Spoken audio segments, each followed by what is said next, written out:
Salut tout le monde et bienvenue dans cette nouvelle revue de presse. Le Maroc a encore gagné une victoire 2-0 contre le Cameroun qui permet aux Lions de l'Atlas de retrouver les demi-finales de la CAN. L'équipe parle de Lions imbattables. Le média décrit la prestation des Marocains à la hauteur des attentes avec une équipe de Regragui qui a étouffé le Cameroun. Brahim Diaz a encore marqué 5 buts dans cette compétition pour celui qui est le seul joueur à avoir inscrit un but lors de 5 premiers matchs d'une CAN depuis 57 ans. Même en Espagne, on est en feu pour la pépite madrilène. As s'accapare un peu le succès du joueur offensif en titrant « L'Espagne a donné un génie ». Le match qui s'est déroulé vendredi soir au stade Moulay Abdellah de Rabat a enregistré une affluence record. Le nombre de supporters présents dans les tribunes du stade a atteint 64 000 spectateurs.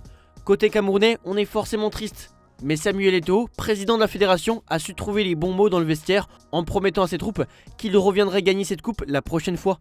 C'est aussi le cas de l'entraîneur Pagou qui n'a pas voulu revenir sur les faits d'arbitrage. Les arbitres sont des hommes, ils peuvent se tromper. Je n'ai pas vu les images, donc je ne peux pas me prononcer. Le match est fini, on ne va pas revenir dessus malheureusement. Une très belle réaction de la part du coach alors que c'est toute la toile qui crie au scandale, notamment pour la faute dans la surface sur Mbeumo. Le journaliste Grégory Schneider a même déraillé complet sur l'équipe 21 en disant qu'on en finisse avec cette mascarade, donnez-leur la coupe, ça ira plus vite. En France, on se demande comment les gardiens du PSG sont aussi forts en tir au but. C'est un 100% dans cet exercice pour le PSG de Luis Enrique. Borja Alvarez est l'homme derrière ce succès. Arrivé en 2023, il a appliqué cette méthode grâce à un travail lié à la vidéo et aux data. Les gardiens ont des informations très précises sur les tireurs adverses. Sa méthode, calme et rigoureuse, tranche avec les approches plus traditionnelles et a d'abord surpris certains gardiens comme Gianluigi Donnarumma qui a eu quelques différends face à ces nouvelles méthodes. Il privilégie des séances basées sur des situations réelles de match, adaptées à chaque adversaire. Les résultats parlent pour lui, au point de lui valoir les éloges de Luis Enrique. Il y a bien sûr les infos inscrites sur les serviettes, mais aussi des choses bien plus précises comme les courses d'élan ou les inclinaisons des tireurs. C'est un gros bosseur, quelqu'un qui travaille beaucoup sur la vidéo. Vous avez donc une idée très précise des préférences des tireurs, mais il laisse aussi une forme de liberté aux gardiens, explique Le Tellier, ancien gardien du PSG. Avec Borja Alvarez, la loterie, ça n'existe pas. Clin d'œil à Didier Deschamps. Le PSG a lancé la première pierre pour les prolongations de Barcola et Dembélé. Une offre de prolongation pour les deux offensifs du PSG est arrivée sur la table selon RMC Sport. Une offre à laquelle le clan Barcola n'a pas encore répondu. Des informations que nous confirmons. Nous ajoutons même que le PSG a proposé 30 millions d'euros par an à Dembélé, un salaire à la hauteur d'un ballon d'or selon Paris. Mais le club de la capitale a vu sa proposition refusée par le clan Dembélé qui demanderait près du double. On est donc loin d'un accord entre les deux parties alors que le contrat actuel s'achève en 2028. Et forcément, cette info a fait réagir sur les réseaux. Après l'impasse entre le PSG et Donnarumma, c'est au tour de Dembélé d'entamer un bras de fer.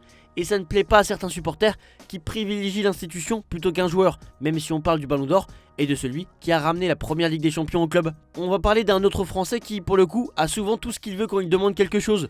Depuis son arrivée au Real Madrid, il a clairement pris le pouvoir dans le vestiaire. Un vestiaire qui devrait s'estimer heureux puisque le Français est en Arabie Saoudite. Lui qui était annoncé absent pendant au moins 3 semaines, il est finalement de retour après seulement 10 jours. Un retour express qui prouve à quel point ce joueur est hors norme physiquement. Ses sensations à l'entraînement et en salle, sous la surveillance d'un préparateur physique et d'un kiné, l'ont incité à faire plus pour être à disposition de son entraîneur pour la fin de semaine. Xabi Alonso a relancé l'optimisme à Madrid en annonçant le retour imminent d'attaquants absents depuis le nouvel an à cause d'une entorse au genou gauche. Le Français rejoint le groupe en Arabie Saoudite et pourrait être disponible pour la finale, même si son état sera évalué jusqu'au dernier entraînement. Du côté du joueur, aucun risque ne sera pris, ce sont les sensations qui guideront son choix de jouer ou pas. Une autre option est envisagée, jouer sous infiltration avant un nouveau repos forcé durant la semaine suivante. Mbappé reste un joueur décisif dans les grands rendez-vous, avec des buts dans presque toutes les finales récentes et une efficacité redoutable face au Barça. Sa présence ou non pourrait toutefois peser lourd dans un match au parfum de tournant pour la saison. En Catalogne, on parle de Marcus Rashford qui a de plus en plus de chances de rester à Barcelone avant que son prêt expire.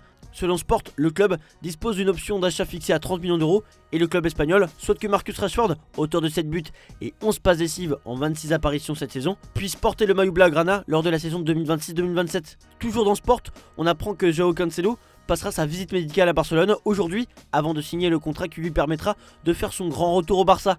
Il s'engage sous la forme d'un prêt jusqu'à la fin de la saison. Sa signature sera officiellement annoncée après la Supercoupe afin de ne pas déconcentrer le groupe.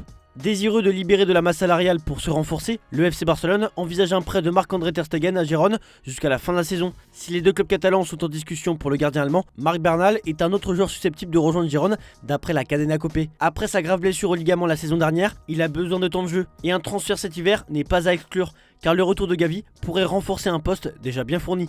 On part en Angleterre avec les débuts remarqués de Liam Rosenior. Et ce qui a été remarqué par beaucoup de monde, c'est que le coach anglais veut bien se faire voir. Il est arrivé 2 minutes plus tôt pour sa première conférence de presse avec Chelsea, mais il y a de gros points d'interrogation sur la nomination de l'homme de 41 ans. Rosenior n'a jamais réussi en première ligue auparavant, et l'ampleur de travailler dans un club comme Chelsea est quelque chose à laquelle l'ancien entraîneur de Strasbourg ne sera pas habitué.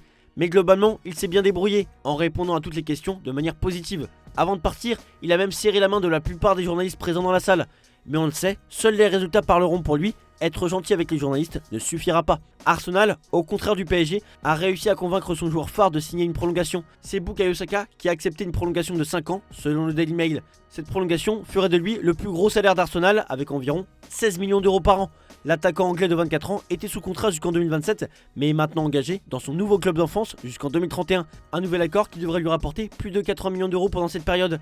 Manchester United veut avancer et aller de l'avant après le limogeage de Ruben Amorim. Ole Gunnar Solskjaer s'entretiendra aujourd'hui avec Manchester United pour revenir en tant qu'entraîneur-chef par intérim jusqu'à la fin de la saison. Plus de 7 ans après avoir succédé à José Mourinho en décembre 2018, le technicien norvégien espère convaincre le club de lui confier la mission de stabiliser l'équipe. La concurrence est toutefois réelle. Michael Carrick, ancien milieu de terrain des Red Devils, a déjà présenté son projet aux dirigeants, tandis que Darren Fletcher, actuellement en charge de l'équipe à titre provisoire, souhaite également être considéré. On termine cette revue de presse avec l'Italie et l'Allemagne. Maignan a dit oui, titre la Gazzetta dello Sport. Mike Maignan a donné son accord pour prolonger avec l'AC Milan jusqu'en 2030 avec un salaire de 5 millions d'euros par an plus des bonus. Le club et Allegri ont convaincu le gardien français de rester malgré l'intérêt de plusieurs clubs étrangers. Devenu un cadre et un véritable capitaine, Maignan est au cœur du projet sportif milanais. Il ne reste qu'un dernier point à régler, les commissions demandées par ses agents. Une fois cet obstacle levé, la signature pourra être officielle. En Allemagne, on parle aussi prolongation avec Dayot Upamecano. Il est sur le point de prolonger son contrat avec le Bayern qui expire cet été. Seule sa signature jusqu'en 2030 ou 2031 manque encore. Selon Bild, cela devrait se faire prochainement. Si un club propose 65 millions d'euros, Upamecano pourra partir. Les dirigeants espéraient depuis longtemps convaincre le Français de rester sans cette clause, mais ont finalement accédé à sa demande. Il a finalement renoncé au Real Madrid et au Paris Saint-Germain, et c'est aussi grâce à son entraîneur Vincent Kompany qui, selon Bild, a entamé une nouvelle conversation avec lui, au cours de laquelle le Belge a clairement indiqué son désir de poursuivre sa collaboration avec lui. Il devrait percevoir jusqu'à 20 millions d'euros par an, bonus compris, ce qui le placerait parmi les joueurs les mieux payés.